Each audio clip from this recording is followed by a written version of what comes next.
Live from the People Forward Network podcast studio at CultureCon in Madison, Wisconsin, this Fringe episode was created to help you grow your perspective around culture and meaningful work.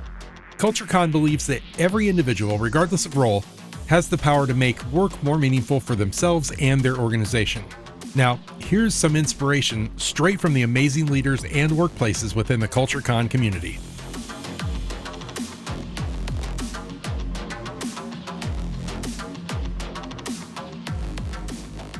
Oh my goodness, Jeff Lindemann, welcome to the People Forward Network studio. Thank you. It's a pleasure to be here. We're so glad to have you, and I am so excited to talk about your presentation.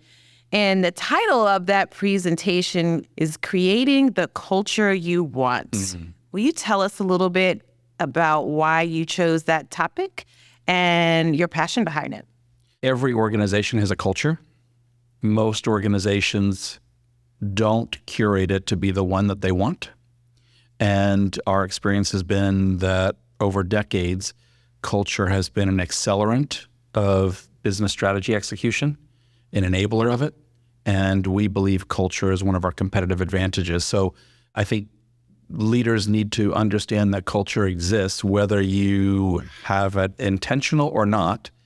And it's important to, if you're going to have it, you might as well have it be an additive to business value creation. I love everything that you just said. Okay, we're done. Especially as a P&L driver who believes that people and businesses can flourish. Yeah.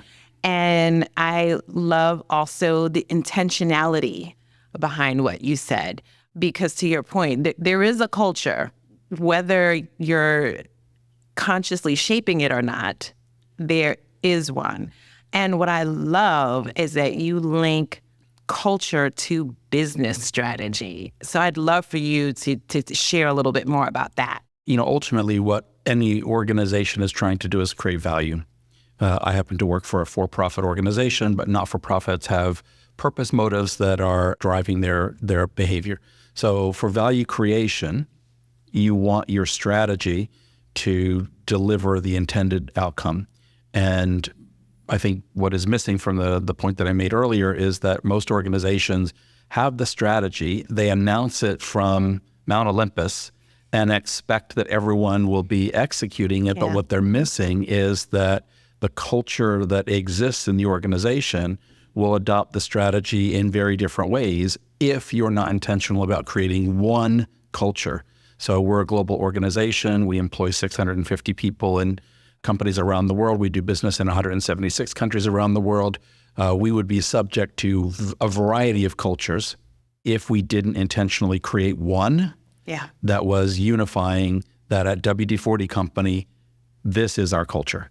There's so much of what you just said that I think is really, really important. And I would love if there's something that you can share about how you went about, or how the organization went about creating that one culture. We had a CEO in 1997 that took over the organization. We're 70 years old, so we were in existence for quite some time. But at the genesis of his tenure, and he was with us for 25 years, retired a few years ago, he understood the importance of creating an environment where everyone experienced a sense of belonging. Mm-hmm. And invariably, if you get a crowd of people, as I just did at the CultureCon conference, you can ask the room, have you ever been at a meeting, a classroom, an event, a party where you felt like you didn't belong? And hands go up. Yeah. And that feeling of disconnection, isolation is so awkward and uncomfortable. Yeah. So the origins of our culture was in a sense of belonging that everyone could experience. We have a very compelling purpose as an organization. So we create and sell industrial emollients, but our purpose is to create positive, lasting memories in the way in which we distribute those products, in the way we generate those products, in the outcomes that those products create. So we're purpose-driven, and the culture that we've created is values-guided. So our 6 values are hierarchical in nature. So if you're ever unsure, the law or a policy manual doesn't tell you what to do, you look to our values. what's the right thing to do? That's our first value. How do I do it in a way that creates positive, lasting memories? That's the second value. How do I do it in a way that makes it better than it is today? So you sequentially go through all 6 values. That uniform culture translates for me, whether I'm sitting with colleagues from our business in China, in France, in Mexico, or the US. Yeah, I love that. And you know what I also love that you said too? You use the language of value creation as opposed to productivity. And this idea of it coming from all of us who are parts of executing the business strategy. Yeah. And we get to create something together. And there's so much more we can create together when we feel like we belong. Yes, of course. We run our business from the strategy down, not the spreadsheet up, which gives us perspective, right? So here is strategically what we're trying to achieve. Here are our objectives within X time period. And so how are we doing against that? Not are we incrementally improving productivity? Well, we could do that by firing people and, expecting the same outcomes from those that have the temerity to remain. So I think, this concept of starting with strategy and executing from the strategy down rather than trying to run our business quarter to quarter from what the spreadsheets tell us is really key to creating long-term value creation. Yeah, I love that. I do want to ask another question that I was really delighted by. In your presentation, you talk about the company's experience in creating and sustaining a culture which provides a 9x return on value created. And you mentioned earlier how this has been going on for decades. I would love for you to talk a little bit more about that, because we've heard a lot of people talk about ROI and whether you can prove ROI or not and all these things. So I would just love to hear your thoughts about that. So if you were to chart the measure that we've used for the longest time has been employee engagement. So for the last 2.5 decades, that's what we've been tracking. And if you were to track that from 2000 to today, where we've gone from a market cap of 350 million to a market cap of 3.5 billion, price earnings multiple of roughly 50, you would see it correlated to our employee engagement scores.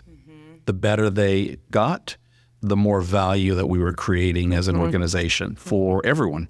And so from our perspective, it truly is a competitive advantage for us. I love that. The people and their engagement being a competitive advantage is pretty awesome. I love that. I love that. If there was one piece of advice you could offer to anyone listening to this podcast about creating culture, what might you share? I would say that first, it has to be intentional. You have to think about the culture that you want, and that's not you, the office manager or the HR manager. That's you, the CEO. What culture will be the one that accelerates and enables your strategy to be executed optimally? Then start building that, as opposed to delegating it to someone. I shared in the speech that, once upon a time, a business unit leader said to me, people's, morale is down, get donuts. My response was, get your own damn donuts. My people are doing just fine, right? I mean, it wasn't about, people were not missing donuts in the morning. No. It was about, did they feel valued? Did they feel like they mattered? Were they having meaningful contributions? And, this was in a business that had, high turnover. It was in the retail industry, so traditionally not one that you would go to for longevity in career. And yet I was in the industry for over 30 years because I was able to grow my accountability and responsibility, and always found value in the meaningful contributions that I made to the organization. So I was lucky with some leaders. And for the leaders that I wasn't lucky working for, who didn't understand it, I learned what not to do. Right. Because they are your teachers as well. Yeah. Yes. And unfortunately, there are many more of those than there are the Harvard-type professors. Yes. Yeah. Oh, that's such a great piece of advice for all of us. Thank you so much, Jeff, for your contributions to CultureCon. I just also feel you gave so many people who want to be culture transformers where they are. You just gave them a bunch of quivers to add into their toolkit. So thank you. Oh, that's very kind of you. Thank you. This has been fun.